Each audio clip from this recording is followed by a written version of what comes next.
Welcome to episode number 29, you guys. I'm your main host, Coach YoYo. Obviously, we have our co-host, Coach Nik, and we have Colton in the background as well to kind of direct traffic, and he's our marketing director. And our special guest today, you guys have seen his transformation. You guys have seen the reels. You guys have seen how he only lost 17 freaking pounds, but it looks like you lost 50, to be honest. Feels like it too. Exactly. We have our special guest, Matthew. How do you say your last name? Fassett. Matthew Fassett. So we're going to talk about your journey today, so you can express where you come from and why you started your journey. And we're going to go into some of our glucose educations and what to look for if you have high blood sugars or low blood sugars and things like that. So we're going to review that towards the end of our video if you want to stick around, and start with your journey, man. Let's talk about from the very beginning, because you told me you did your first show. Yeah. So we'll go back a little bit farther than that. So I started lifting. We'll go back even farther than that. So I was a fat little kid because my dad owned a bar growing up. Okay? Are you for real? My dad owned a bar. It was a sports bar. He actually owned two of them, sold one of them, and then sold the last when I was 15 because I had an old dad. But anyway, he owned a bar. And so imagine me being anywhere from the age of 6 to 10, just hanging out with my dad in the bar, eating fried gizzards, Mountain Dew, not like bar food. And my dad owned it, so I just go in there and I just freaking eat it up, right? Like gizzards are so freaky good, dude. Yeah. Oh, they're so good, right? Gizzards. So anyway, that was my life when I was younger, but I never got fat from it because I was so involved in sports. Right. I did wrestling, I did football, I did track. Those are my three main sports that I excelled at. And I played at a state level. Right. So I was very good at those sports. And so I ate whatever I wanted, whenever I wanted, played sports, worked out hard, and I never gained weight. Right. I was super fat until I hit puberty. And then I lost all that baby fat, got muscles. And then I just worked out like religiously from the 8th grade until 23, 24 years old. Yeah. Right. And so lifting and not gaining weight and eating whatever I want was my lifestyle for so long. And then after I stopped doing football, that was my main sport. After I stopped doing football, I wanted to do bodybuilding because once you're a competitor, you're always a competitor. Like you just want that competitive something, right? And so I was like, let's try out this bodybuilding thing. And so I actually had a coach back in my hometown, Rupert, Idaho. His name is Mitch. And he was a bodybuilder. He won USA's, Mr. America. Like he was a big thing, right? And I had the opportunity to like coach alongside him. He showed me how to really lift, showed me how to get into it. And I did my first show, I think at the age of, I was probably like 20 or 21, right? Okay. I placed 4th overall, but I was super, super skinny. It was in Boise, Idaho, was my first show. And so as I did that, I was just always been into fitness, always been into lifting because it's fun to look good and feel good and everything like that, right? But then I went on an LDS mission, came back, got married. Where did you go? Dominican Republic. Oh, that's dope. So I went to Dominican Republic. I actually lost a ton of weight. I came back at like 179. Whoa. After my mission because that's how much I weighed. And I ate beans and rice. Before you went?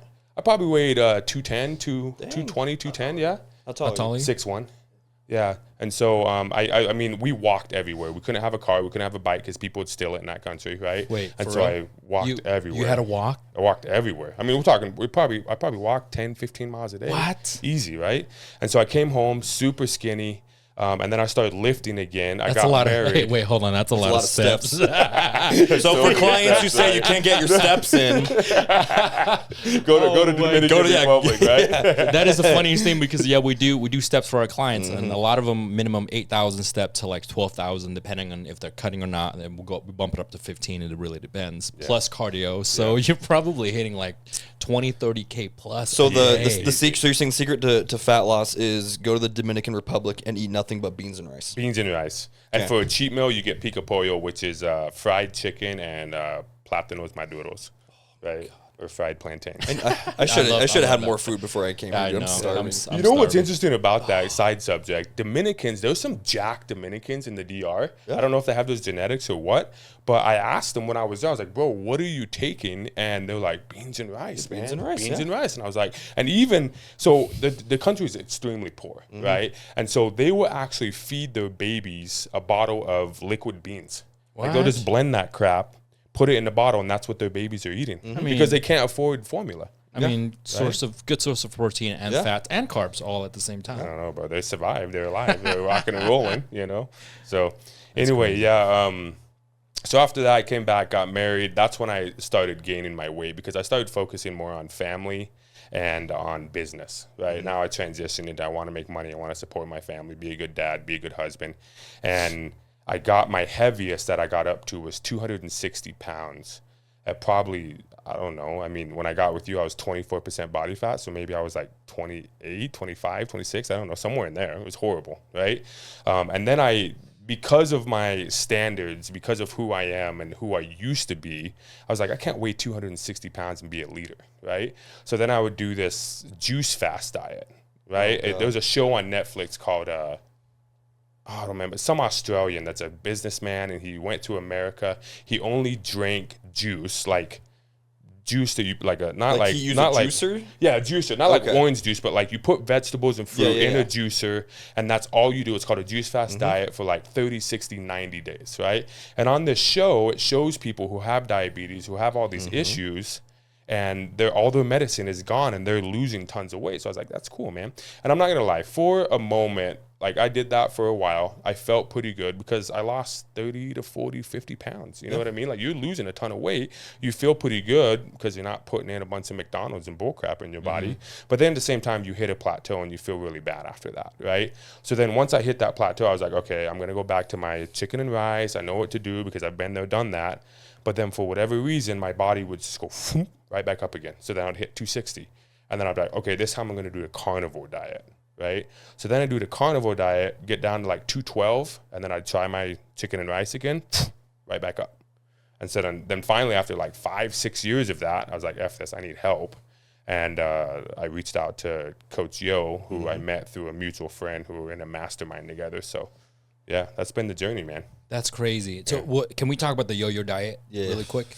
Not his yo-yo diet. Not my Yo-Yo's diet is actually pretty good. not my diet, even though my name is Yo-Yo. But I'm talking about the yo-yo dieting, where typical Americans, and not just Americans actually, there's people around the world that are actually utilizing that, right? The problem with the yo-yo dieting is that you think the number one thing you think of is weight loss.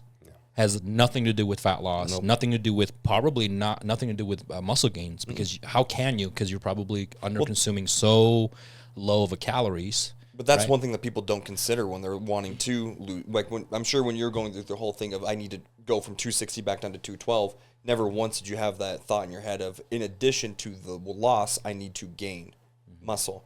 You just wanted to go back to, well, okay, I lost it. Let's go back to eating chicken and rice. Your weight goes up. You're like, nope, I got to lose it. So the issue that people fall into when they want to lose weight is they don't think about the other side of you have to gain muscle to keep the fat off. Correct. And so back to the yo-yo dieting, the number one, the number one reason why people actually don't have the motivation to continue, A, is because they plateau. Two, or B, after you lose like 50 pounds, for example, a majority of that pounds is probably muscle and fat combined. I would say 50%. Let's just say we're being really generous, so 50% of that, right? So let's say 25 pounds of fat, 25 pounds of muscle. Now, after you're done, quote unquote, dieting, whether you do carnivore, keto, juicing, whatever, and then you gain that 50 pounds back, guess what? You're gaining a full 50 pounds of fat, not muscle. So remember, you lost 25 pounds of muscle, and then you gained 50 pounds of fat total. So you're gaining more fat at that point if you're not continuing to actually lift weights. And I think the misconception has to start with, number one, our parents, our education around the world. Even doctors at this point have no idea what they're doing. Literally zero clue in terms of body composition, weight loss, and fat loss. And so what we focus more on fat loss, not weight loss. We don't really care what he weighed, which I'm going to tell you exactly what he weighed when we first started to now. We look at your body composition, which means reducing body fat, increasing muscle mass. You can literally weigh the same. Yeah. So we've had clients who fluctuate within a 5-pound range. Yeah. But it's the inches that we just see drop. Well, I posted Colton's transformation like a couple of months ago. Yeah. The same exact weight. Yep. Which I'll show you, which he can probably pull up on a screen somewhere. But the same weight. Yeah, this literally the same exact weight. So not like kind of close, like the same, but it's all about body composition because you put on muscle mass and you lose fat. So that's what's crazy too, is if you look at old pictures of me, like my legs when I first started with you were super skinny. I had this big old gut, really skinny arms. Now I have a super lean gut with abs, bulky legs and bulky arms. So it's just the weight's just been distributed to different areas. And so the scale is super irrelevant. And that's the crazy thing about me is when I was 260 and then I would do a crazy diet and I got down to 212, 215, if you really look at me, I still had a huge spare tire right there, right? And so where did the weight come off at? It was probably mostly muscle. You know what I mean? Also, and so I didn't look any better, really. Yeah, being like skinny fat, I think is what they call it. That's what I was too. Because when I signed up with you, I just had a big, because I used to drink a lot of alcohol, so I used to have like a little beer belly, real skinny legs, real skinny arms. And I even sent you a video the other day, when of my transformation. I'm like, dude, look at how big my arms are now.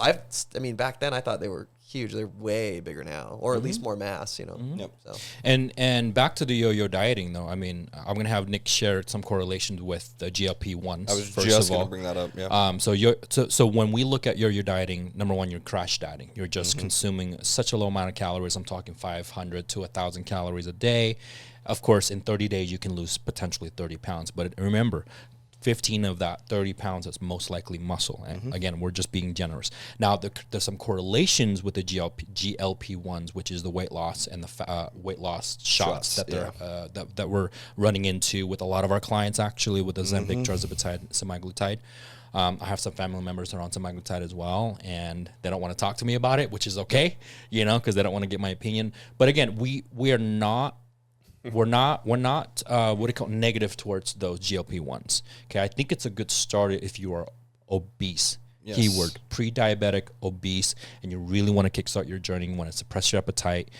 I get it. So you want to go into that? Even then, I tell people all the time, unless you're those two sisters from, 1,000-pound sisters that are on TLC, or you're anywhere in that realm, you don't, my opinion, I'm not a doctor, so take what I say with a grain of salt, but you don't need to be on a GLP-1, because the issue is, I sent Johan a screenshot of a post on LinkedIn a while ago, and if I remember correct, this doctor, he's an exercise oncologist, and he was looking at the effects of the GLP-1s that people have been taking for weight loss, and what they found is a third of the overall body mass that was lost was measured out to be muscle tissue.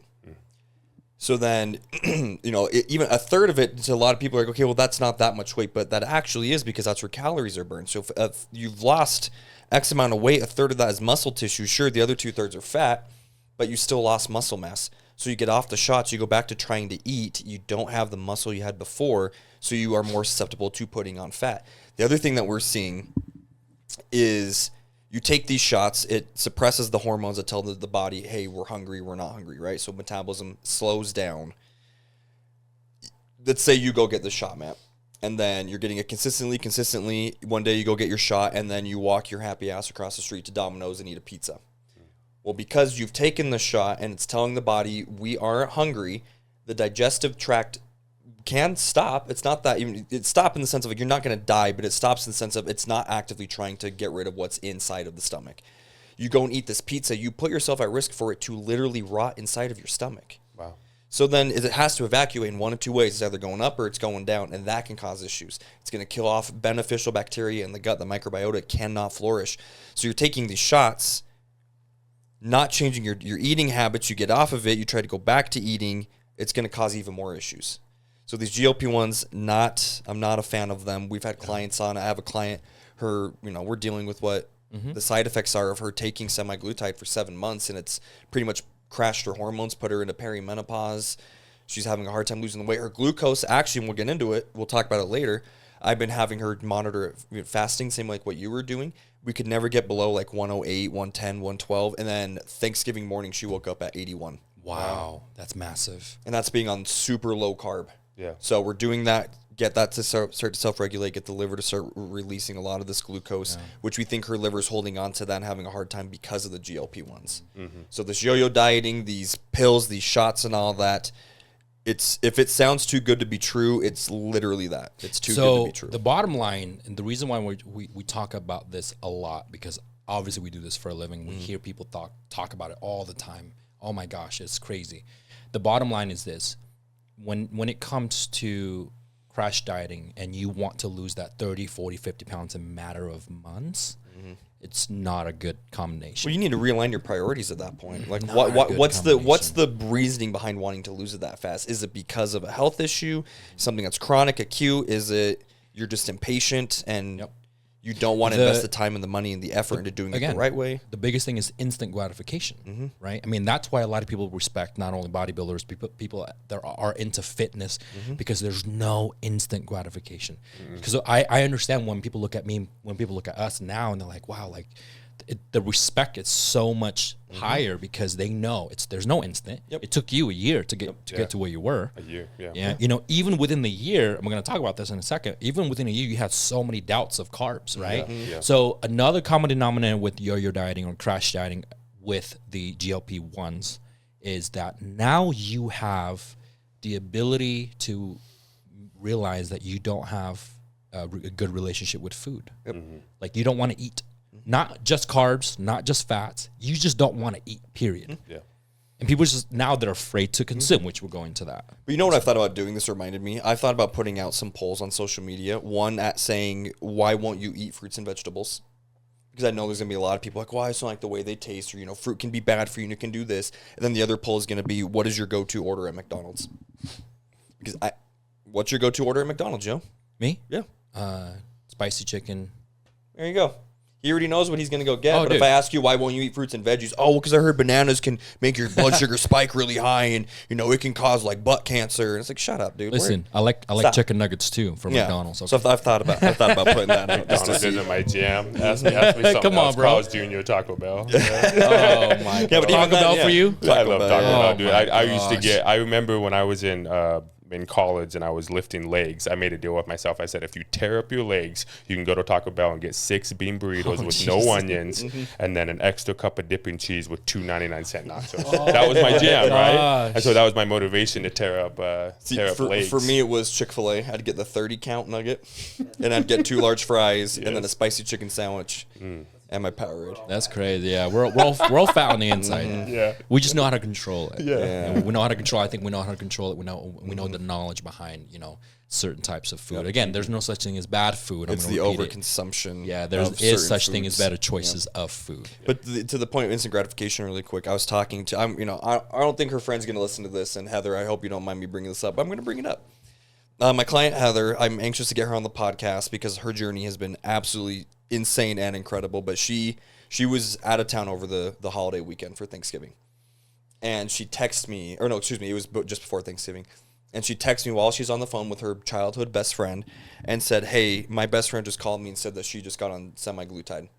And she's like, when I come home, we need to fuck shit up. Like, I'm going to show her we can do this without the shots. And she was pissed. I'm like, okay. So when she came in earlier in the week, I was asking her, like, so why were you so mad? And she said, because when her friend called her, she's like, I need to be honest with you. I've been taking semaglutide for a few weeks. I didn't want to tell you because this is so easy for you to do, Heather, but it's not easy for me. It's easy for you to eat the same things every day and go to the gym. It's not easy for me. I can't do it, so I'm taking the shots. And that pissed Heather off so bad, and it kind of pissed me off. Because our bloods are boiling. Because right people now. people see it on her social media. She loves to share, and she's doing it to try to inspire those who follow her, which she has, who have been in similar positions as her. Because when she started her journey right before we met, she was well over 350 pounds. And we almost got down to 250. Some stuff has come up. She put on a little bit of weight, but we're starting to lose more of it, and we're working on her glucose too. But she posts on her stories when she's at the gym. She'll do her selfie in the mirror. She'll do that. She'll post pictures of her food, of what she's doing. She'll talk about the struggles and all that she's gone through. But people see that, and all they see is that little snippet, that literal, captured image of her after doing the treadmill or after her workout. They see the story for 24 hours of what she ate, and they're like, it's so goddamn easy for Heather to do this. She can eat the same things every day. She's manipulating her food. She's doing this. She's doing that. She's going to the gym and posting about it. Why can't I do that? So I'm going to take this shot because I can't do that. But they don't understand what goes on behind the scenes. Yeah. People can look at your transformation, and they're like, why is it so easy for Matt to do this? Yeah. He can just eat chicken and rice all day, and he's fine with it, and he can lose the weight, but I can't do that. Why can't I do that? Matt, they get mad about it. Do you have thoughts on that? Yeah, for sure. It's I mean, family, friends, everybody. The thing is they lose track of time. Yep. Right? And they don't understand that I've put in the work for a year. I've put in hours and hours on the freaking treadmill. which I hate with all my heart, but I've learned to love it a little bit. But it's one of those things where I think they just lose track of time. They're ignorant to just time in general. But that time's going to go by regardless. Yeah, that's the thing. A year has gone by for all of us. Yeah. So why does it matter what you're doing in that time? But it's the same thing when people, because we've had people tell us, I'm sure they've told you with your business, like, you're so lucky. You got lucky with your business and doing what you're doing, making money. Like, well, hold on. Yeah. You think that's easy to manage 80 Amazon delivery vans? Yeah. And when shit hits the fan and I have to repair like half of them, or something happens, or a contract runs out, or what it took to get these vans, or one of your driver hits a house and it's $22,000. Oh my gosh, you told me about that. That's not luck. That's busting your ass and putting in the work. I mean, how many sleepless nights did you have trying to get these businesses going? No, for sure. You know, so you could provide for your wife and your kids, and now you're here. So again, people look at what you do for work, what we do for work, and they say it's easy for them to do it. They're so lucky they can do this. If it was easy, everyone would be doing this. Yeah. We wouldn't be. No one would give a shit about us. Yeah. And that's a really good perspective to put it into, because it actually is one of my pet peeves when people call me up. They're like, yo, I want to be an Amazon DSP. And I'm like, why do you think you could be an Amazon DSP? Well, you are. Okay. Or you just buy vans and we're just going to leave it. You just buy vans and put boxes in them and deliver it, right? And you're like, no. Yeah. It's not that easy to just go buy 80 freaking vans. It's the same thing with our job, too. Like, people think that we do this for a living. They think it's easier. I'm going to be honest, it is easier for us because we have a lot more time because we have our own businesses, right? So we don't constrict ourselves to 9 to 5s, right? We can work whenever we want. So I get it. We're easy. And we're in now the gym. We can. Not at first. At first, we were at our old gym. We were there, Monday through Saturday. We'd only take Sunday off. Sometimes we would both go in on a random Sunday, and I'm like, oh, shit, you're here? And he's like, yeah, I had clients. Yeah. But it took years for us to get to this point. So we had to start really, it was rough for the first 2 years, obviously. And it's probably, it's the same for you. The first 2 years, you got to grind, There's a lot of stress behind that. But the food has never changed. The gym, the passion of health and fitness has never changed for us. And I think that's what separates us from a lot of coaches, not only in the Valley, maybe around in the nation, because we're not just personal trainers, right? We talked about that before the podcast. We talked about how there's people that are wanting to be a personal trainer because they want to make extra money. That's great. You can train people. You can show them forms. That's awesome. That's the easy part. But can you become a coach and ask the right question and have the right knowledge and have the right experience to guide someone from the emotional and the mental aspects to where you are today? Yeah. And that's what makes it so difficult. For a lot of people, a lot of people can be trainers, but not a lot of people can actually. But be we didn't have coach. to choose to take that route, right? We didn't have to decide that we wanted to go down that road, extend our education, learn the oncology side of things, learn the mental and emotional side of things. But we chose to because again, anyone can be a coach. Yeah. So if we're just personal trainers who can also maybe help you with your food, and then you got like 7 other dudes over there, it's up to you to decide. But if you talk to them like, well, that guy doesn't really know what he's doing. This dude works at Fassett. That guy works at EOS, but he looks at blood work. He's going to monitor my glucose. We're going to manipulate my food based off of what that says. I have to check in every Sunday. We have to do this. I have to do that. Might be a little bit intimidating, but you're probably going to go with that option just because of his knowledge. Yeah. So we did it so that way we can stand out and just to me, it's a moral obligation to help people with the knowledge we have, where everyone else is doing it just to take advantage of making extra money. And is it important to look apart? Do you think it's important for us to look apart? Yeah, me and Yo were actually just talking about this before we did the podcast, and I said the scary thing about the fitness industry and coaching today is that if you look the part, 99% of the population is going to believe you if they haven't been exposed to real coaches, right? And real coaches, here's my thing, right? If a coach focuses more on how you're lifting rather than what you're putting in your body, I think they probably lack a little bit of knowledge, right? Because all of this is made in the kitchen. It's not made in the gym. You have to put in the work in the gym if you want to be a true bodybuilder, yes. But the kitchen is where we really need to put in the work in order to get the results that we need. And your mindset. And that was me. I was ignorant to the fact of, well, I want to look like that guy, and I'm going to go with him because he looks like that, right? And then I got exposed to Nick and Yo and Nik, and I was like, Yo and Nik. But it's really opened my eyes to like there's people who know their stuff and there's people who don't know their stuff, and that could get you in a lot of trouble if they don't know their stuff. And we actually had a lot of, not a lot, but some of our clients that were with us for about a year. And then they said, okay, well, I'm going to try someone else. I'm going to do different things. I'm like, that's fine. You know, do your thing. You know what to do now. We encourage it. Yeah. We want you to get different 100%. Perspective. And 6 months to a year goes by. Back. They're like, hey, can I talk to you? And I'm like, what's up? And she's out of New Mexico. And she was like, yeah, I just didn't really have success in finding the right coaches. And the funny thing about that is I know more than them. And I'm like, what do you mean? Like, I know more about health and nutrition and training more than the coaches out here because of what you've taught me. And I'm like, whoa, I never see it that way, you know? Well, and then I finally asked him, like, let me ask you another question. And I said, did we set up a really high standard for you? Yeah. And she's like, 100%. I've had people message me in the middle of the program with the other coach, like, hey, can you review this person's plan? So they'll send it to me, and I'm like, well, what do you mean? They're like, what do you think of it? I'm like, do you want my honest opinion? They're like, yeah. I'm like, what the hell is this guy doing? Yeah.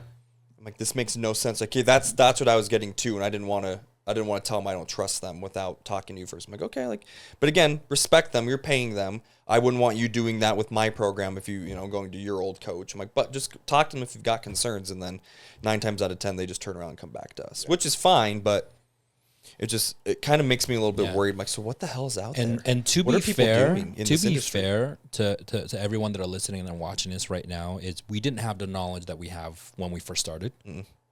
I'm going to tell you that right now. Yeah, we don't. It's not like we walk into this and like, oh yeah, we know everything. No, like we still don't know everything. So, but we learn how to be a better coach, because every year, me and Nick or Coach Des or any one of our coaches within the company, we're always learning something new. He's in oncology. We're in the cancer side of things. Yeah, and I mean, shit, we used to have blood work be a recommendation. Yes. Right. Like, well, if you want to get it done, you can. But if not, like, that's totally fine. So then people would, and they'd bring it to us, and then one day we were both like, we don't know how the hell to read this. Yeah. So my last prep about 2.5 years ago, I had to do an hour of fasted cardio. So during that time, what I would do is I would be on my stationary bike in my living room playing Wii Golf with YouTube videos on my phone, listening to people talk about how to read blood panels. So then I would do that, and I just kept doing that and doing that and doing that and doing that and memorizing things, and then I would ask a client to go get it done. They'd bring it in, and then I would try to make an assessment based off of what I remember, and then go back and listen to videos and see if I got it right. And that's how I learned how to do it. But we didn't just wake up one day like, holy hell, I know how to read blood panels now. Yeah. And now that it was hours of Wii Golf. Yeah, now that we know a lot of coaches that work with us in the same facility, or a lot of our close friends are coaches, they're all very in tune with that, especially in the bodybuilding world. You have to be in tune with your blood work, because you don't inject random things in your body. Yeah, if you're a bodybuilder or want to be a competitor and your coach doesn't ask for blood work, but they're pushing gear on you, you need to get the hell out of there. You just run, run for the hills, bro, because that is not. You're literally putting your life at risk. All right, so back to your journey. I know we strayed away a little bit, which is great topics, by the way. So when did you actually started with me? Was it last year? It was last year, yeah. It was what month? 2023 is probably end of September, 1st of October. Okay. Around there. Okay, so you've been with us for almost a year. And what did you, over a year. Yeah. What was the weight that you started with? It was 236. 236. Was the weight that I was at 24% body fat. 24% body fat. And then what did we ended up with after we're done cutting? Yeah, so after we were done cutting, I was 217 at 14.9% body fat, so 15% body fat. Yeah. And you started at what, 24, 25 you said? 24%. So about 10% loss in body fat. Yeah. But I mean, the number on the scale it changed, but not significantly. So technically you only lost what? I think we calculated it was like 17 pounds loss just in weight in general. Yeah. And that's but 10% body fat. I don't think people understand what even 1% of body fat loss is. No. So that's incredible. 1% body fat is about roughly 2 pounds of fat. Well, and it's how I looked. I mean, I know because we're all into that part of like how I look, but it truly is amazing that when I was at 212 and I was skinny fat, like we talked about before, or I'm at 217 at 15% body fat, I look so much different, right? I mean, you got definition. You don't have a spare tire. No, you don't have a spare tire. I mean, I look amazing, I think, right? And so you do look amazing. Yeah. And what did you weigh when you did that keto diet before you started with me? Remember? Yeah. Because you did keto right before, right? That's Yeah. right. You did it. So that was when I hit 212. Okay. But then I failed again, and I got up to 236, and that's when I saw you. Yeah. So let's it's talk just about. So 212 was literally where I plateaued. That was my number I hit probably 3 or 4 times. Right. Was 212. Just boom, every 2 rounds, boom, boom, boom. And you know what's crazy about that 212? He's stuck on that. Like, I remember we were cutting towards the end, and he was like, bro, I want to get down to 212. I'm like, you do realize that you have more muscle. You may not get to 212 ever. You may not. And the thing that messes with you, though, it's so emotional because I was unhappy with my weight loss because I couldn't get down to 212. You know what I mean? I'm sitting there looking at that 217 number. I'm like, gosh, you're such a fat ass still. You know what I mean? almost like it was what, let's say the last 4 weeks of our cut, the last 6 weeks of our cut, almost every morning or every other morning you text me. Cause at that point we were really, you're down to almost 0 carbs at that point. Yeah. So we have to monitor your body and health wise just to make sure you don't fall off and, you know, and die. Go to Taco Bell and get 6 bean burritos and no onions. Yeah, and have that, like what we call it, the fuck it day. So we have to monitor you really closely. And so we would message each other every other day or every third day, and you check in with me. And some days it's good text messages. Some days, most of the days are like negative. And I have to talk him off the ledge all the time. And this is someone that I was committed to his journey. Can you imagine if someone is not mentally there at all? Yeah. Like those are the kind of people that we coach, right? And it's very difficult. It makes our job so difficult. But the fact that you're willing to try. But it's because you had a competitive background. That's what we see. Yeah. Clients who come in who have competed in any kind of sport or anything. In the past, they're gonna have, you know, days like what you had where you're like, dude, I'm literally about to go to Taco Bell right now and get food. Like this is just pissing me off. But then all we have to do is talk to you, kind of calm you down a little bit, and then you're like, yep, okay, got it, and then you go. Yeah. If you do mess up, you tell him. He might lay into you a little bit. You're like, yep, totally deserve it, and then you're fine. But if we have people who have never had a coach in any aspect, done anything competitive in their life, we try to have that conversation. Again, respectfully, but we try to have the conversation of, I get you wanted McDonald's, but it's not going to help you. Like you cannot have that. You need to stop. We need to figure out what's going on, recognize the emotion. We kind of push them the way a coach would. Yeah. They break. They would break. They crack, they fall, they crumble, and then they give up. So those are the kind of clients that we have major difficulties because they don't know how to receive the constructive criticism, right? They don't know how to receive feedback, whether it's positive or negative, dude. Yeah. Like we would give someone positive feedback and they're like, and I'm like, did you not hear what I just said? Crap, do you expect me to do this every time? Or I can just... I'm like, what? Like, you go... just take the freaking compliments. Yeah. You know? It's like, you go relax, dude. So when you came to us, what was the first thing we did, remember? Yeah, you freaking up my food. What did you feel at that point? Whoa, so I come to Coach Yo, I weigh 236, I want to get back down, and Coach Yo goes, you need to eat more. And I'm like, dog, I'm trying to lose weight here, right? And he's like, I think that's every one of our clients' reaction when they come in. He just goes, you've completely effed up your metabolism. Just trust me. I need to get you burning, your metabolism rolling again, and then we can deal with life, right? And I was actually excited because he used the term bulking up, right? And in my head, I was still in this, like, I want to get huge, right? So I got all the way up to 252, actually. He took me from 236 to 252. I have a picture of me and my wife, my family went to Hawaii. I had a bunch of cars, but I felt like I just looked massive in that moment, right? Looking back on that, I wasn't. But anyway, I looked great, and I thought I did. So I remember you sent me that picture. I sent you that picture, dude, and it was just like bloated. He was like fish, red. Right? He was like red. Sunburned, pufferfish, sunburned, dehydrated. Water, right? He's like, I look so good. It was so funny, dude. Yeah. But yeah, so Coach Yo took me all the way up to 252. I think we were only at, 2,800 calories or...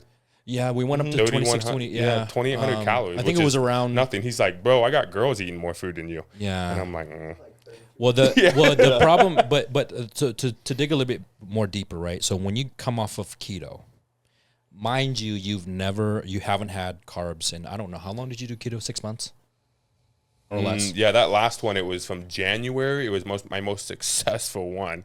Went from January to July. Okay. So whatever that is. So it's about that's 6 months, right? So 260 to 212, yeah. Yeah, so what happens is that when you are done losing weight, which you did at 212, and then you go back to eating your normal food, which was adding carbs. But a lot of people don't know how to add carbs slowly into their diet. Yeah. They go from 0 to literally 100. Yeah, you can't go from 0 carbs to 100 grams in a day. You have to slowly at 25 start and go to 50 and go to 75. At the same time, going to the gym and lifting weights, because the only way that your body disposes of glycogen is through muscle. Yeah. You got to burn glycogen through muscle. And if you don't have muscle, you can't burn a lot of the glycogen. That's why a lot of people have high blood sugar issues, because they don't have the muscle to burn that. Yeah. But not just that, but I mean, if you're going from 0 carb to all of a sudden, you know, the next day you're going out and eating a bunch of donuts, and then you're getting French fries, and you're eating like a sandwich and this and that, the liver is like, okay, wait, what the hell are we doing? Because the liver is the one that's going to hold on to that glucose and has to release it. The pancreas is like, hey, here's insulin. You need to do your job. And it's like, well, I haven't done this shit in 7 months, dude. I don't know what I'm doing. And then it's going to struggle, which might be what you ran into, because you ran into some glucose issues. Yeah, I did. And one point on that, when I was on that carnivore diet, I've never struggled with lifting. And so the entire time I was going into 6 years of doing this carnivore and juice fast, I would still lift weights either 3 or 4 times a week, right? Because I just loved it. I loved lifting weights. But the pump was never there. Right, it was a horrible workout session because I didn't have any carbs. I didn't have anything. I just had water, meat. Sodium, everything. I didn't have any water. I wasn't tracking that or anything like that. So yeah. So we came in and I just fed her normal calories. I think we started, bro. At 2200, 2100. It was very, very low. Nothing. Because I knew you came out of keto, and I'm like, oh. And then the first thing I said, hey man, like your weight's probably gonna go up. Yeah. And sure enough, it did. It did. What did your blood work look like when you came in? Because this is just after keto.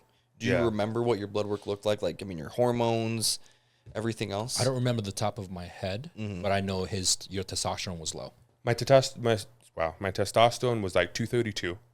Damn. So it was low, right? It's low. And then my cholesterol was something we really worried about. And me and Yo had a talk about, what are you eating, bro? I said steak. Was your, right? I was going to say, was your keto, was it what keto's supposed to, because people don't understand what keto is supposed to do. Yeah. I use keto, a form of it, with my cancer clients, because we need to avoid glucose, because that's what cancer cells feed off of. Yeah. But what people do is they take keto and hear, okay, I don't get any carbs because carbs are bad. And it's like, well, no, they're not bad. You just got to manipulate them. And then you're supposed to eat healthy fats, moderate protein, depending on what you're doing, you adjust that. But then people again take that and then they do dirty keto is what it's called. So you're still eating pepperoni pizza, but it's a cauliflower crust. Oh, no. So it's okay. No, so I literally just did meat.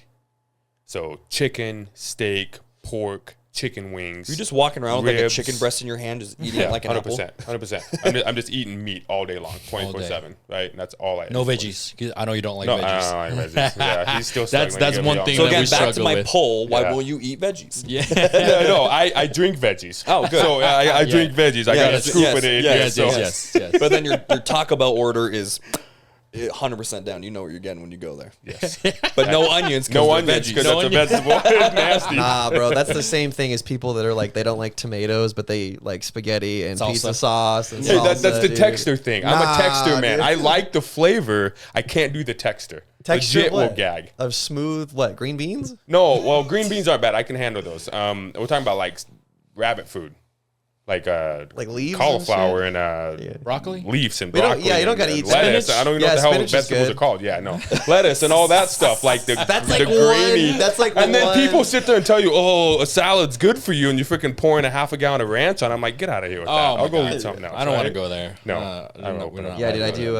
I'll do like asparagus. Peas are good. Asparagus isn't bad. It's a little nutty for me, but I can do. I like asparagus. I like asparagus. Sometimes it's stringy, and then there's that texture thing. So you had salt.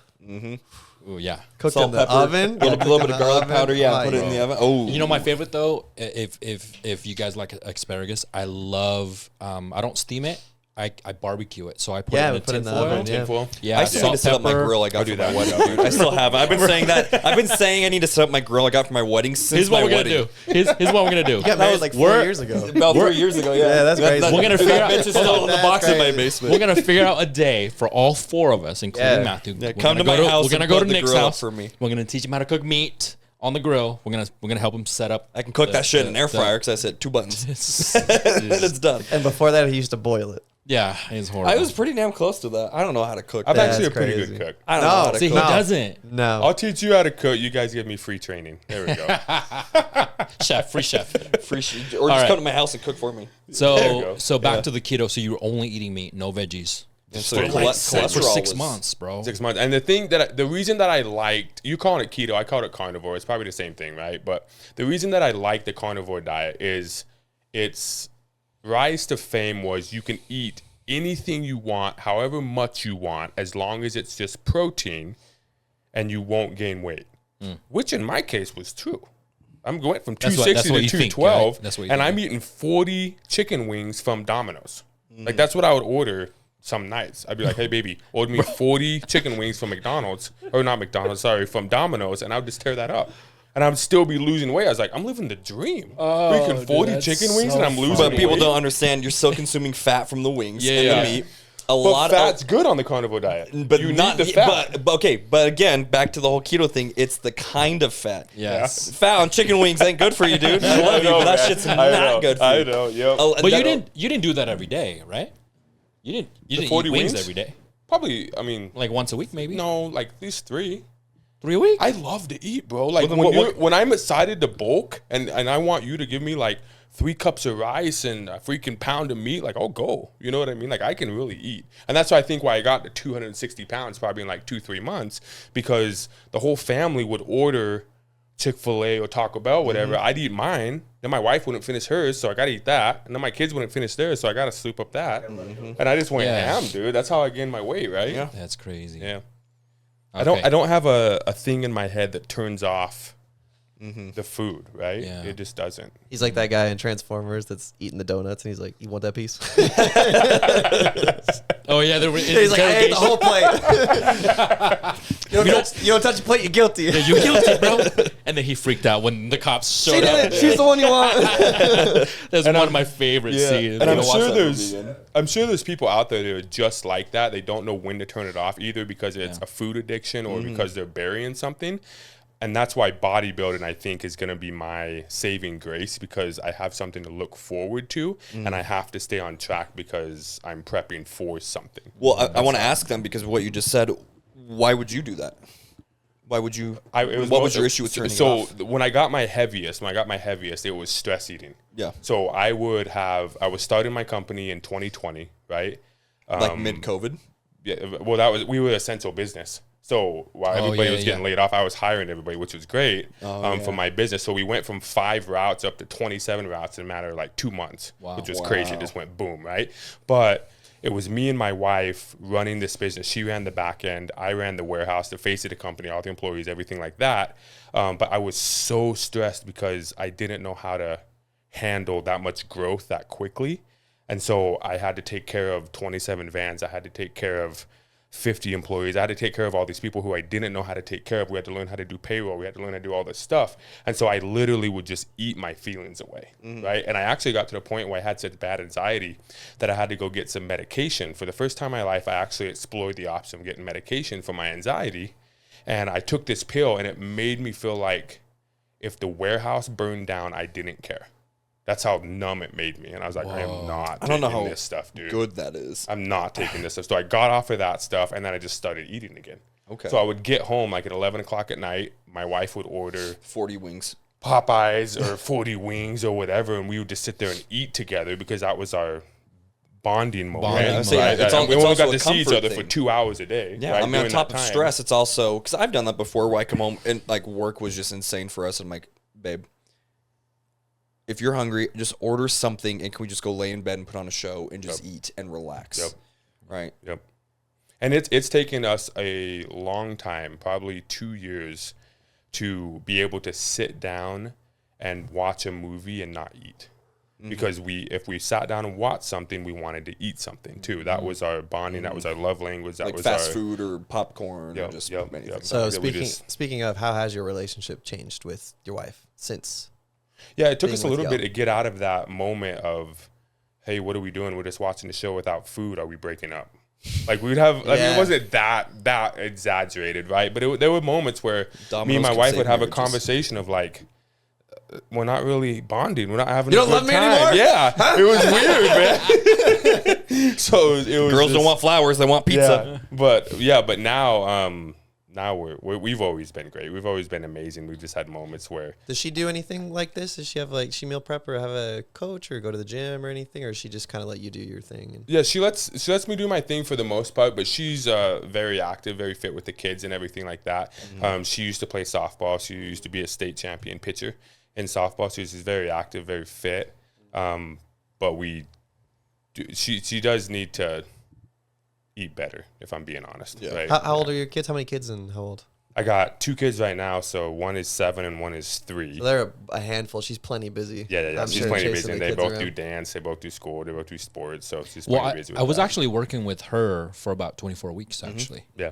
Yeah, When with she her was coming in for a little bit. Yeah. So she came in, and there was a lot of emotional, mental work around food in general. It was a lot of that. You can tell we both had an issue with food. Yeah, 100%. There's a mental 100%. issue with food. Which isn't uncommon, right? A lot of people, when they talk about this, they might feel like they're a 1%er kind of a deal. But I think a majority of our clients to a certain extent have some kind of a bad relationship with 100%. food. Whether it is, because of stress eating, if it's bonding, if it's, a comfort thing in the sense of like you had a stressful day at work and you're on your way home, you see Arby's and you just stop and get it. And we've had people like, dude, I don't even remember ordering it. I just remember driving home and I blink and I'm in the drive-thru grabbing my bag from the window. Like, I don't know what happened. It's a routine. It's like, okay. It's the routine at that point. You know what I mean? Because trying to break because that what happens can be when you have this hard day happening, and your mind resort to, it's the same thing with you. Your mind resort to, I'm like, I want to go home. Yeah. I want to order 50 fucking wings, right? Because that's what you think about driving home. Yeah. And so it's your mind fixated at that moment. So anytime that you have those same stressful day, you automatically go back to that stage, which is a lot of our clients. We have company-wide, we probably have close to 200 clients. But for me, I have roughly sometimes 40 to 50. It really depends on how many clients I have. Sometimes I drop to like 35 or whatever.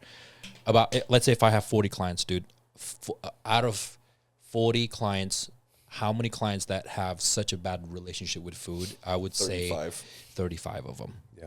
And they all do. And some of them are major, horrible relationship with food, but some of them are minor. Just the little things.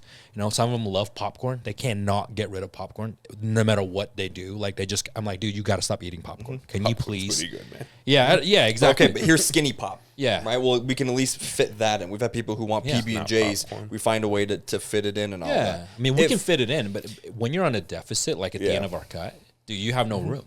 When you have no carbs, it's no carbs. Yeah. So, but it's not that we're telling you to cut it out forever. It's just, hey, while we're cutting, you got to avoid some things. Or I always preface with my clients, when we get your blood work back, if there's stuff we have to address, then you cannot have these items until this reflects better. So I wanted to use it as like a motivational tool of like, I can't popcorn again until I get my cholesterol down. Got it. I'm going to go bust my ass, stay consistent, lower that shit. So when I get it checked again in about 3 months, if everything looks good, then I can say, okay, if you really want to go have a thing of popcorn at the movies this weekend, go ahead. You'll be fine. But it's not a forever thing. It's just if your body's sick, we've got to fix it. Yeah, one of the things that Coach Nik said, I don't know, a couple months ago we were on a Zoom call as a group of clients with them. And what Coach Nik said, and it related with me really well because I'm into money management and wealth and everything like that. Yep. And Nick goes, you got to think of your health and your carbs as a credit card. Yeah. Right? If you have a credit card that's maxed out to the freaking gills, you can't put more money onto it. Right? And so if you're already super high with your glucose and your carbohydrates and everything, you can't keep shoving more carbohydrates in there or you're going to get fatter. Yeah. Right? What do we call it? Metabolic debt? Yeah. I think his name's Austin. He's a coach I follow on Instagram. He posted calling it metabolic debt. Yeah. So essentially we're trying to pay debt off, right? So just like if your credit card's maxed out, if people have a spending addiction, they just get another credit card and then another credit card. They take out a payday loan to pay off the credit cards, or then they just do a balance transfer, so then they can move everything into one credit card, pay that off, but then they're going to just reopen the other credit card. You're never going to get yourself in a position where you can buy a house, you can go get a better car, you can not have to live with the stress of being in debt. Eating is the same thing. So I'm glad you brought that up because it is exactly that. Is you're paying off your body's debt, your metabolic debt. Yeah. If you're credit card or your body is maxed out with carbs and fats or just shit food, you can't keep putting it in there and expect things to change. Yeah. You've got to stop temporarily. Okay, let's start making that minimum payment every month of eating the meal plan and going to the gym. As we're making progress, as you're paying that debt off, you see something you want, you can fit it into your budget. Okay, well then you can get it the one time, as long as you can control yourself. So for you, that's a cheat meal. Yeah. You've been paying, you're doing your monthly payments, you have an available balance, everything is good. You've learned to control your spending. You're like, well, okay, I can go get this popcorn at the movie theaters. I can fit it into my budget. I'm going to. You eat it, and then you just get back on the next day. Yep. That's exactly what it is. You mentioned earlier that when you had put on a bunch of weight, you didn't feel like you were an effective leader. Yeah, talk about that. What do you mean? Again, by going that? back to Like, looking the part. Yeah, what do you mean by that? I mean, what is your idea of a leader? Because I think we all have an idea of what a leader looks like, should act like, should behave like, should present themselves like, and that goes in, lead your business, lead your family. Yeah. So Like, what don't makes put me in you, what makes you feel like you're an effective leader, or do you even feel like, are you still on the path of being a better leader? Like, what's that like for you? No, for sure. So I think you're always improving as a leader. And if you think you've made it and you are the leader, you have some issues to work out in your head, right? And the reason that I said that with my weight being in conjunction with am I a good leader or not, right, is because my father taught me you do what you say you're going to do, right? If you say you're going to show up at a certain time to someone's appointment and you call off, that to me is one of the biggest pet peeves, right? Like in my family, we do not do that crap. If you say you're going to be somewhere, you freaking be there, and you be there on time unless you're dying, right? And so then when I would lead my team and I would tell them, hey, we have to do this, this, this, and this. We have to be this way. We have to have this certain standard. We have to have this type of integrity. And then I'm going home and slamming my face with 40 chicken wings and gaining weight. To me, being fat and overweight is not a sign of a good leader, because you're disrespecting your body, right? Something that's, to me, is super spiritual. God gave you this body to take care of.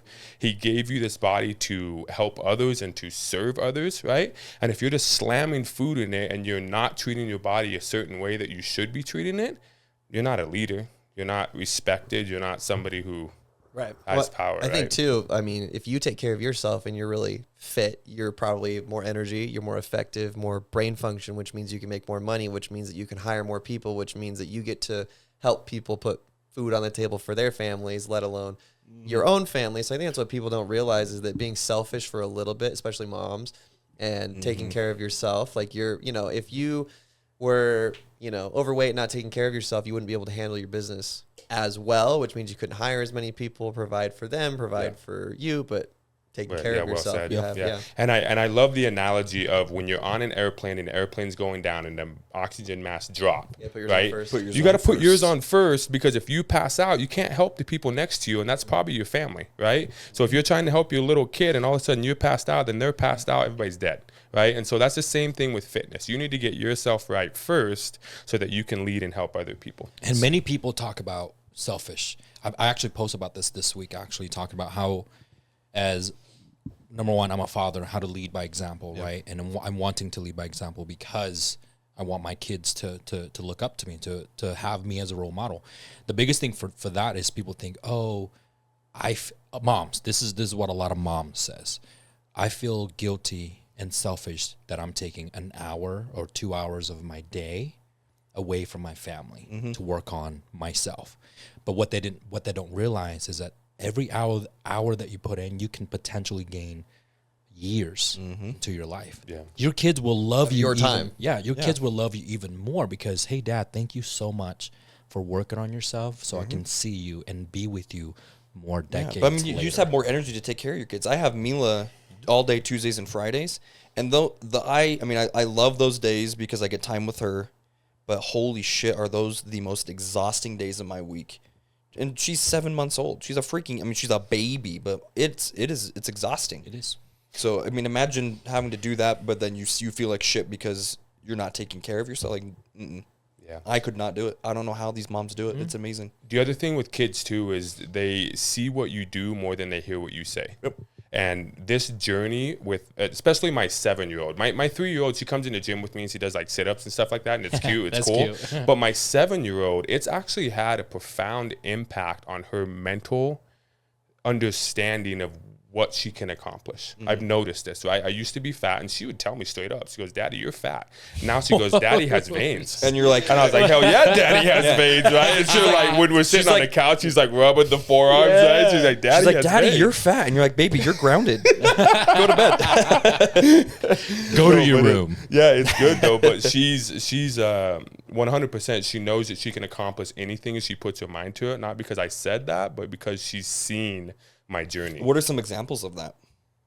Of her being able to, of her, like, you going along this journey, and then she's seeing, oh well, Dad can do it, I can do this, and then she's actually implemented something. Yeah, for example, my 7-year-old, her name is Sloan. She's super big into dance, and she's doing a solo competition this year for the first time because she has the confidence to be able to go on stage and be like, I can do anything. That's amazing. Right? Yeah. Good for her. So let's talk about support system. I think we're going to go into that since we're talking about kids and stuff. So what does your support system looks like at home and at work or in a social environment? Because I know you have us, obviously. You see me every Monday, which is great, and I think that's a great start for your week. Yeah, it's amazing. I'm in. Yeah, you mentioned that multiple times. Where you love coming in. It's amazing. Yeah. So what does your support system looks like? Support system for me is my wife is an angel, right? She's on board with everything that I'm doing. As long as I explain to her the why and what I'm doing and everything like that, she doesn't mind anything. Which is good because I feel like a lot of men don't do that. It's like, babe, I'm going to do this. Like, can you just get off my back? Yeah, it's no. like, well, no. Explain it to them. We so have they a can conversation, right? And she respects it, and she loves the journey. She wants to do the journey herself one day when the time is right, right? The support system with my kids, same thing, is seeing them react to me in a certain way as becoming fit instead of being fat. That's everything. If you have kids and you're a dad, that changes everything for you, right?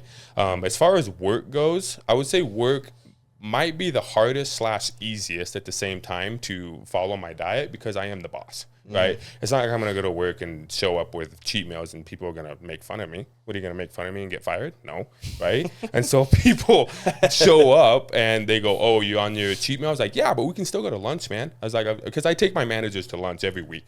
Once or twice a week, we go out to lunch, and after they're fed, they're open their mouths, and we talk about work and employees and everybody and stuff like that. So I love that you do that, by the way. Yeah, we have meetings once a week for sure. And that's how I keep my pulse on the company and everything like that.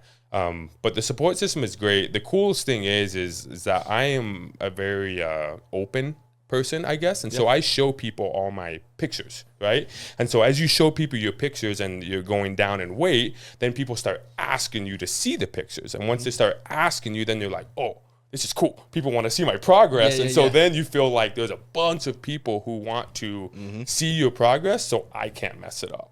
Right, and so as it gets going, it's like that snowball effect, right? You got to call it, yo, the silent following. Is that what you call silent it? Followers. Silent following. There's a lot of silent. You have a lot of silent followers, bro, including your friends, your family, your coworkers, because they your employees. They may not say it. Yeah. They may not compliment you and be like, "Hey, man, you look great." But they know. Yeah. But they see it.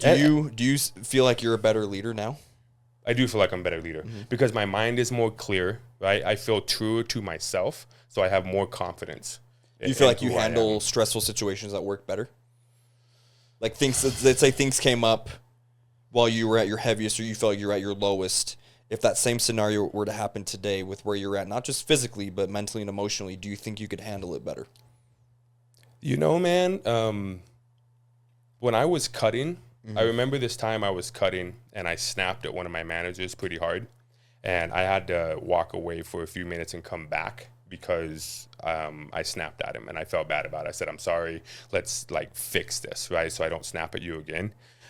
So as far as that goes, cutting is not a great thing to do while you're in a stressful You become a liability. I've situation. told Sophia this, if you're listening, you become a liability when you're on your fourth low day, fifth low day. Yeah. But outside of cutting, just in general. Yeah. So I have more energy. With more energy, there was more happiness. With more happiness, there's more confidence. And so 100%, fitness is the gateway to achieving a lot of success in life, right? I agree. Yeah. That's great. That's really, really good. The other question is before we go into glucose, we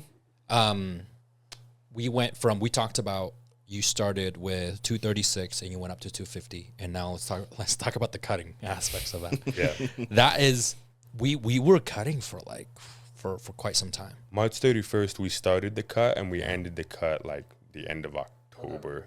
Yeah, he'll never forget the day. He'll never forget the day. Because and the way we ended it was I pretty much you called it like that F day or something like that. Fuck it. I ate like I think a pound of candy. My little girl's candy bowl after Halloween was just sitting there, and 1 led to 10 and 10 led to 50. I came in to Coach Joe, and he goes, "You're done cutting, dude. Your body just can't." Because that was my first mess up. Like, I actually did really, really good my whole cut. Yeah. And that was the first time where I mentally just broke down and just started eating again like that for a long time. It's been a while since I messed up. Did you buy your daughter candy to make up for what you ate? No. she had enough. She does. She doesn't need more. But yeah, so we did. And I then think it has something to do with like a little bit of survival in the brain, where your brain is like, yo, oh, yeah. we need this At right some now, point, 100%. so bad. At some point, your body stops responding. Is what we would probably the best way to describe that. And when you say we're cutting from March to October, that's usually a little bit longer than we normally do. Yeah. Because we normally try to be between 15 to 20, most 24 weeks. But because we had some issues with your glucose. Yeah. And we had to really reduce a lot of things, and we tried different things to reduce your glucose, and finally starts to go down. And when it starts to go down, you had I remember the first time you had your high carb day, and you lost weight the next day. Yeah, it was. I mean, I would listen to this story. This is crazy. It blew my mind. I hope it blows yours. But I texted Coach Yo, and I said, what did I say? I said, hey, I lost weight on one of my high days. And Coach goes, oh, you need more food. And I'm like, I'm trying to lose weight. How do I need more food? Right? It just completely blew my mind, because I would have never thought in a million years to lose more weight, I needed more food. Yep. Right? Who would think that? Yeah. So that's where the carb manipulation comes in. So your body we stripped your glucose completely, right? Or let's say we go to 0 carbs. And then your body, you had insulin resistance phase. So you were about 110. If I remember correctly, you had that glucose monitor on you for like a week. Yeah. I think it went up to like 120s at some point. Anything that I ate, even if it was rice or whole grain rice or anything, it bumped up to like 120, 130 just from touching carbs. And at that point is when I decided, I'm like, okay, we got to go to only complex. We went to only potatoes, brown rice, oats.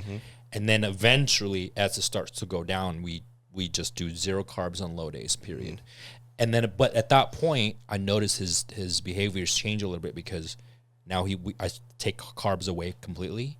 He lost more weight because he's not insulin resistance anymore. So when I gave him the high carb day, he resists me for a little bit. Yeah. He was like, yo, are you sure you want me to do a high carb? And I'm like, dude, I need because we got to give your body a little bit more glycogen. You're probably low right now. Yeah. Well, it's a metabolic adaptation is what happens. So when you're in a deficit and your food is getting lower and lower and lower, ghrelin and leptin are the 2 hormones that control hunger, body weight, body mass. They recognize you're eating, a low amount of food, 0 carb. So after that 4th, 5th low day, it's assuming that's what the new standard is. We're going to adapt to this. If it adapts to that, that's where it can cause issues of trying to lose weight. That's where the plateau comes from. So a high carb day, in addition to replenishing glycogen in the liver, in the muscle belly, giving you what you need glucose-wise for your brain to function, it's there to tell ghrelin and leptin, hey, we can eat more food. It's fine. So instead of adjusting to a new standard maintenance, and it's going to hold the weight, it's like, oh shit, okay, I can eat more food.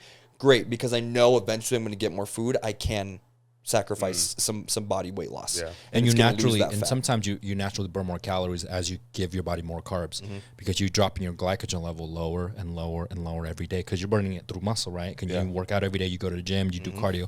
So after 4 low day with 0 carbs, and you feed your body carbs again, and your body's like, shit, I have all these energy is what we call it, and because calories are energy, more specifically carbs, and then it burns more calories throughout the day because you're happier.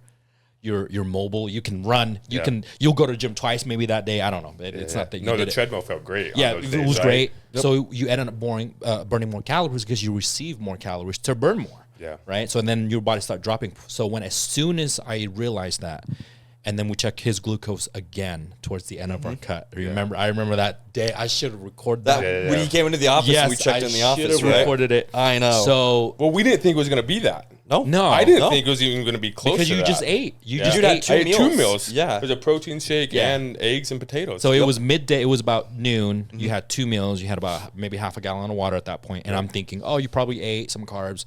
I'm thinking you're about 100. Yeah. I was thinking like about Yeah. 102, 103. And I remember checking the glucose. I was nervous, dude. I know you didn't. I didn't tell you, but I was nervous. I'm like, oh shit, this is gonna be good or is it gonna be bad? He's gonna blow up at me or what? And then we checked the glucose level, and it comes up 80. It was like 85 or 86. It was 87. And then we both just screamed like, oh, and then Nick's like, what? Wait, what's happening? Yeah, and I was like, what? 87 wasn't even touched fasted in the morning. Yeah. You know what I mean? I Yeah. was like 90, 95 in the morning. I Yeah. thought that was good, right? So it took us a while to figure out, okay, what works for your body. So instead of feeding you regular carbs, which I did, instead of taking away completely down to zero, we did complex. And I think that helped because it's a lot more fiber. So it slows down your metabolism just a little bit because it takes a while for your body to digest more fiber, complex carbs. And then at that point, when I noticed your glucose is still a little bit higher than I wanted to, and then we went to zero. And it's about time we go to zero anyway, because usually at the end of our cut, a lot of our clients know this, at the end of our cut for 4 or 6 weeks, We were going to push it we're pushing you hard. And it's all zero carbs on low days. And then we have every fifth day, it's high day. And that's a long time, you know? So, But it gives the liver, like we talked about earlier, Yeah. it gives the liver a break, and it allows it to be able to force out the glucose it's holding on to.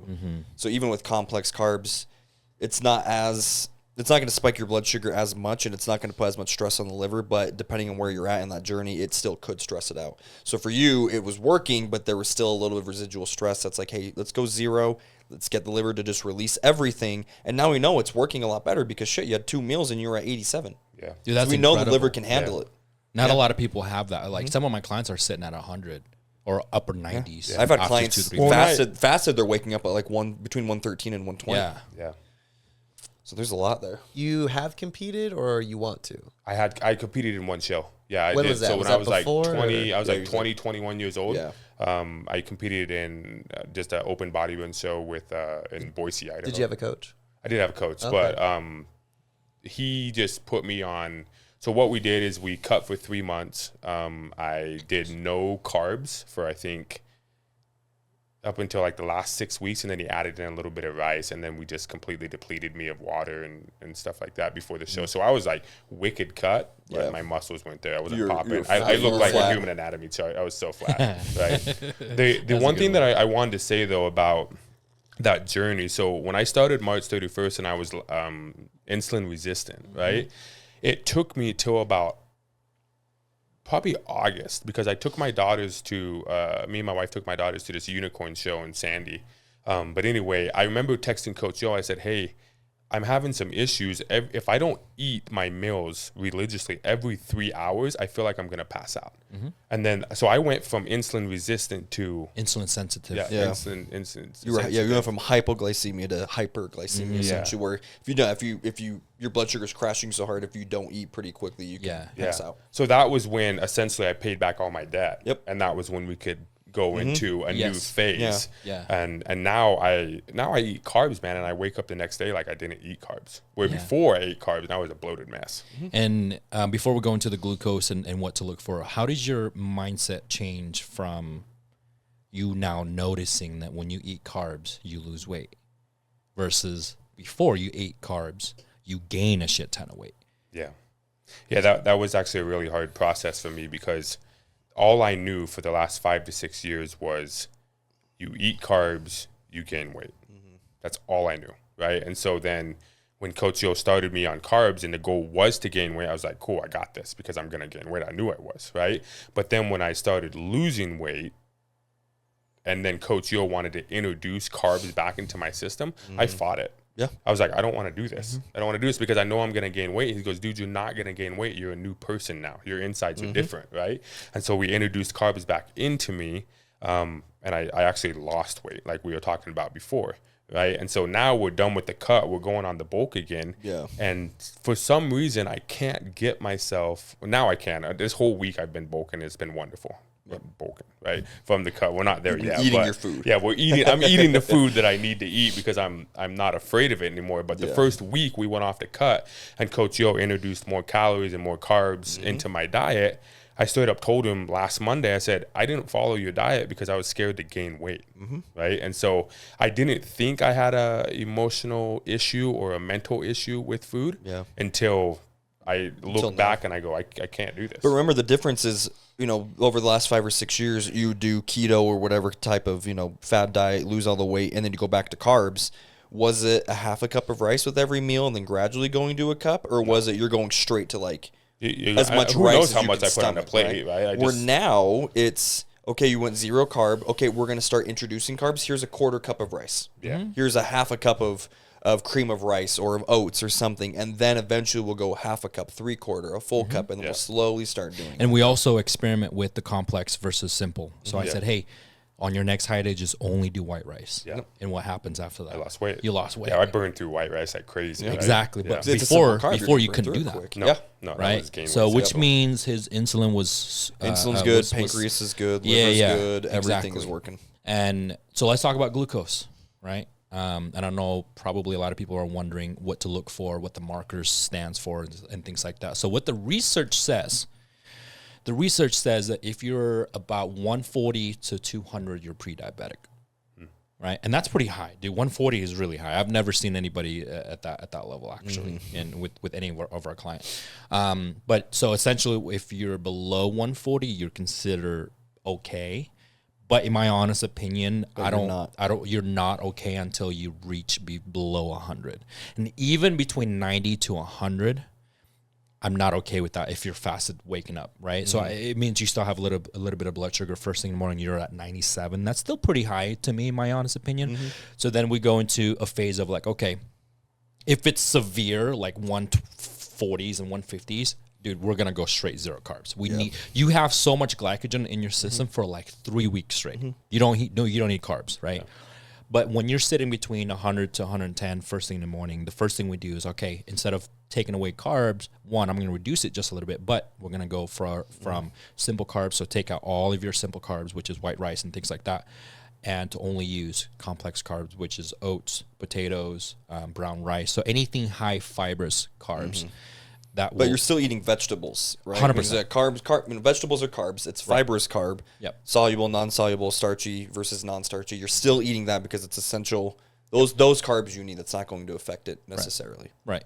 And so what we start to do with our clients every single week, at least once a week, depending on how severe the situation is. If you have a super high glucose level in the morning, we ask you to check probably 2-3 times a week, and we ask you to take a picture of it and send it to us. So at that day, I can pull up my laptop and make a change right away.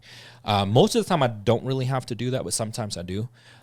So when you're looking at 100 to 120 glucose level first thing in the morning, which means you are insulin resistant at that point, which means any carbs that you consume, whether that's complex or even simple, your blood sugar is going to skyrocket. So think of it like your water bottle, right? If your water bottle is full of glycogen, you're at 100 in the morning or more. When you add more carbs, it spills over. So your body doesn't know what to do with it. So instead of burning it as energy, it stores it as fat because your body doesn't know what to do with it. That's why overweight, obese people say, hey, don't eat carbs, because they're so afraid of it. But what they don't realize is that their glucose level has been so high for so long that they automatically, so even if when they go on a diet for like 30 days and they quit, 30 days is not enough time. You know that's not enough time. So between 100 to 110 to 120, if you have that level, which means you have to start reducing your quote unquote calories or carbs. Okay.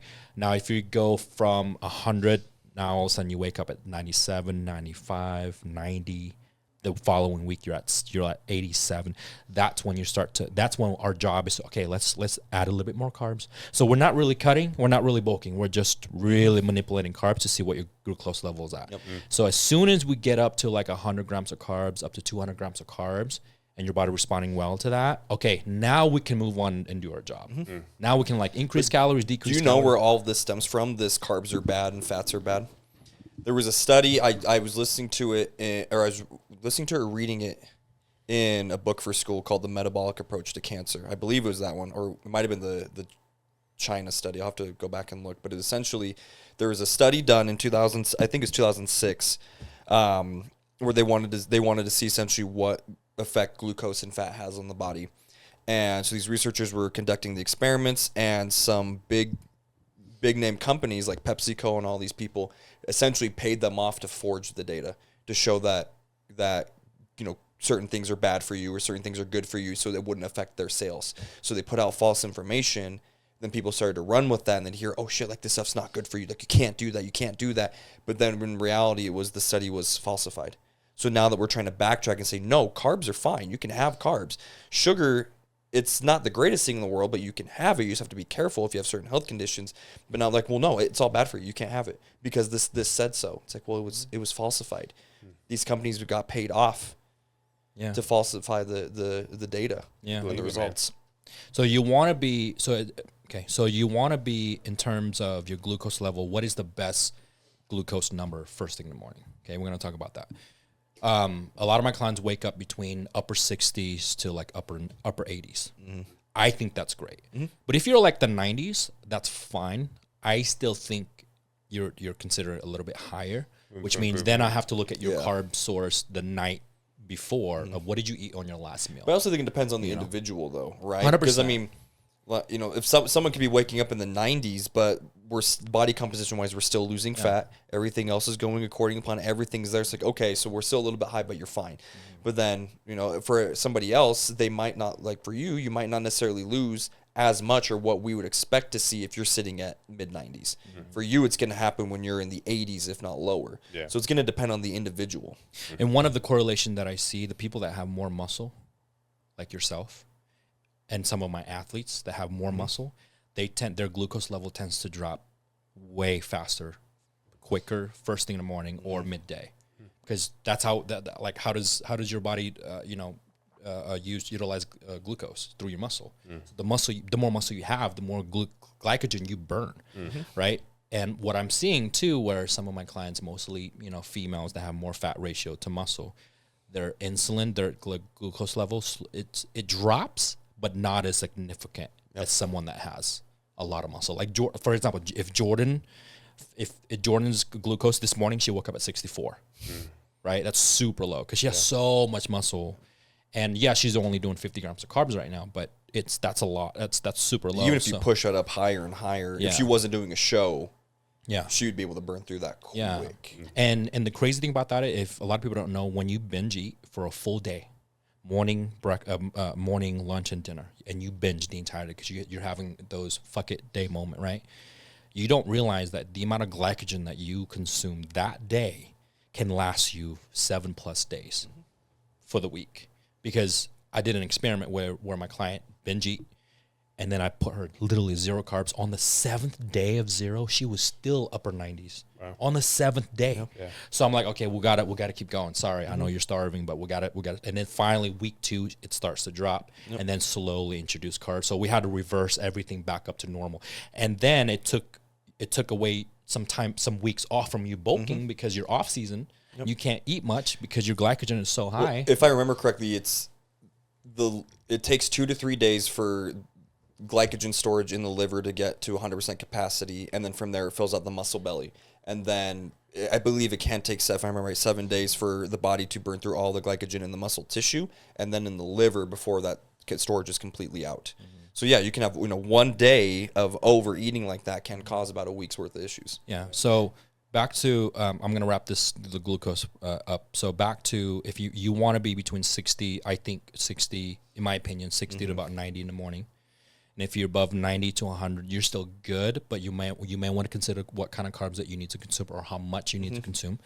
But if you're over 100 and 115, 120, you have severe high glucose level, which means a lot of times you may lead to what we call a pre-diabetic, where your A1C might sit. A1C could be high. I mean, triglycerides, cholesterol could be high. Yeah. You're not hungry. Yeah. You feel lethargic. Even if you get 9-10 hours of sleep, you still kind of feel. And like one of the symptoms that I just learned this past week, if your insulin is or your glucose level is super high, you tend to use the bathroom a lot more. I'm talking just number 1. Just learned that too. Yeah. You'll pee a lot. You'll pee a lot. The moment you drink, you just pee. Yeah. Right. Yeah. Yeah, because your glycogen is so high. So I didn't know that until the body's trying to get rid of it. It's crazy. It's trying to get rid of it. Matthew, it's been great to have you on, bro. Yeah, This has been awesome. It's been good to see your before. your mid to now, and we know we have some things that we need to work on in the future, and accepting carbs as your normal diet every single day. Yeah. And I think you're there now. Yep. But what is your advice for the people that have maybe similarity of stress levels that you have, the amount of kids, and you have businesses? What is your advice for those people that are owning businesses like you do, that are listening to this or watching? Or even have a fear of carbs. Yeah. You know, I think my advice would be to get a coach, to get a good coach, to get a mentor, someone who can lead you along the path. And I'm not just saying that because I'm in that space and these two are in that space. I'm saying that because Coach Yo and Nik have literally changed my life, right? And it's been super humbling because I thought I was going to go into this last year, 2023 in October, and I was going to be fit like by at least freaking June. I thought I was going to have a six-pack by like at least June, you know what I mean? And it ended up, that was when I started cutting, you know? And so it's been super humbling. But if you're someone who is struggling with your food, struggling with your weight loss, find a way to find a coach that can help you along the way.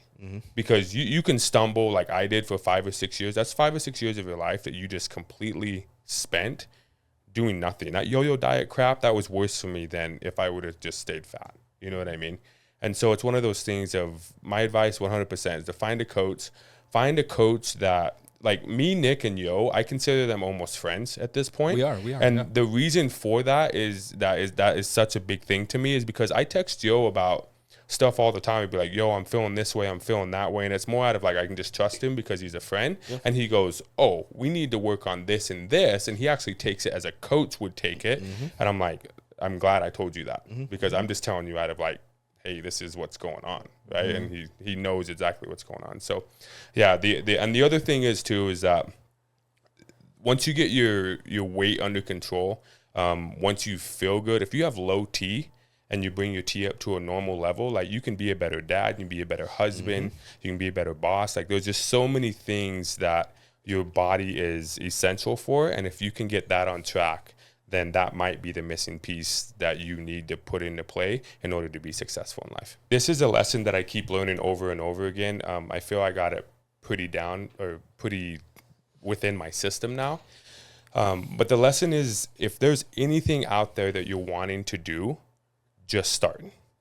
That's the advice right there, is just start, because you can spend months and months and months. Like for example, I launched this new logistical company with FedEx, right? And I spent 3 to 4 months just learning the ins and outs of FedEx, how to do it, what they do, everything like that, right?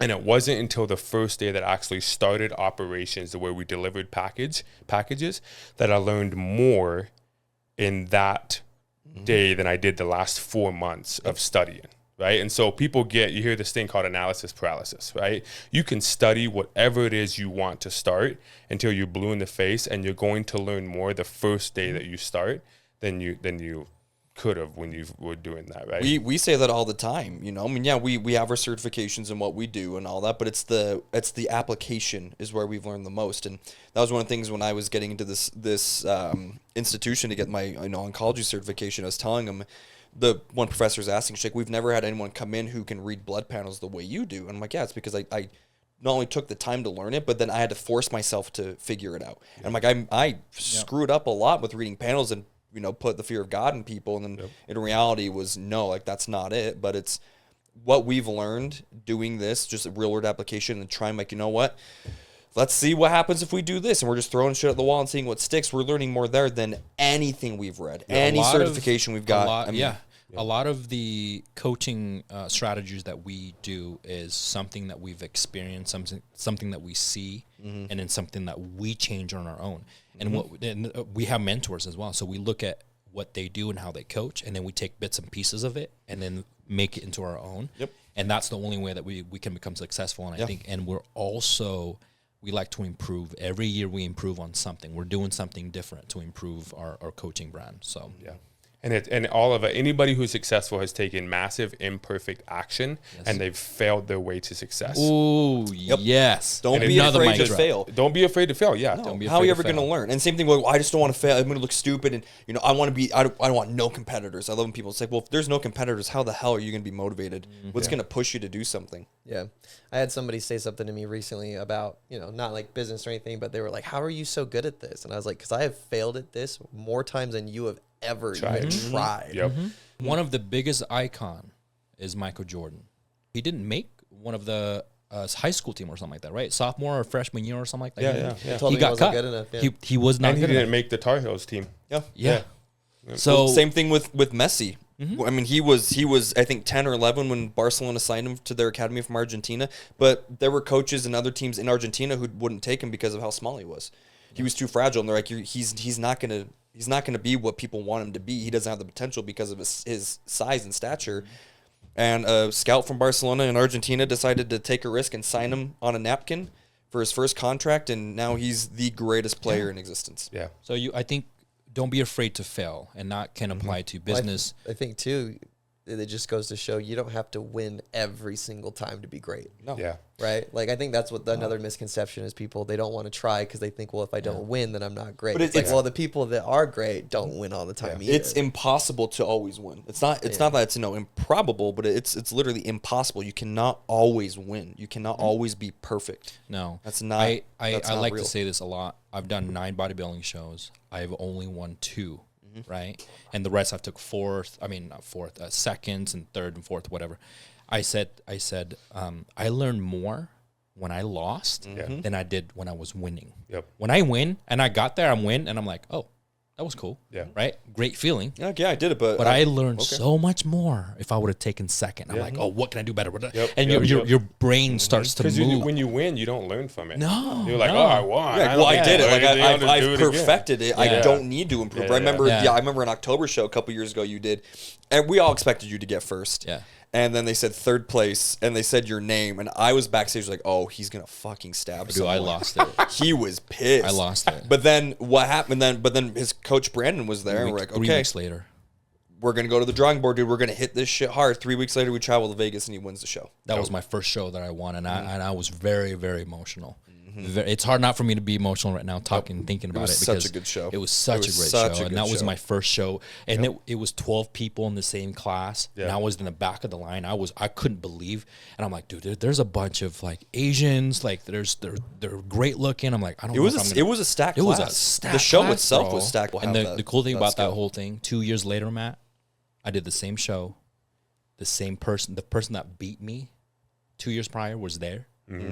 I beat him. Oh, yeah. Oh, dude. How satisfying was that? Oh, bro, that was back with the vengeance, huh? man. That was I I remember backstage with him, and he walked past us, and I looked at Yo. He's like, It's game fuck over. him.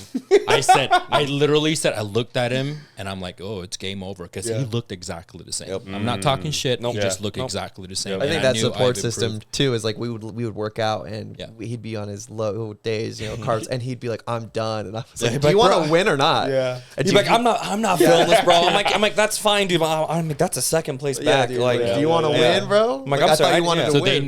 they know how to push my buttons for sure. But I'm sure everybody, some of your family members or even Hannah knows how to push that button because they see your potential. Yeah. I see your potential. He sees your potential. So I like to push the button.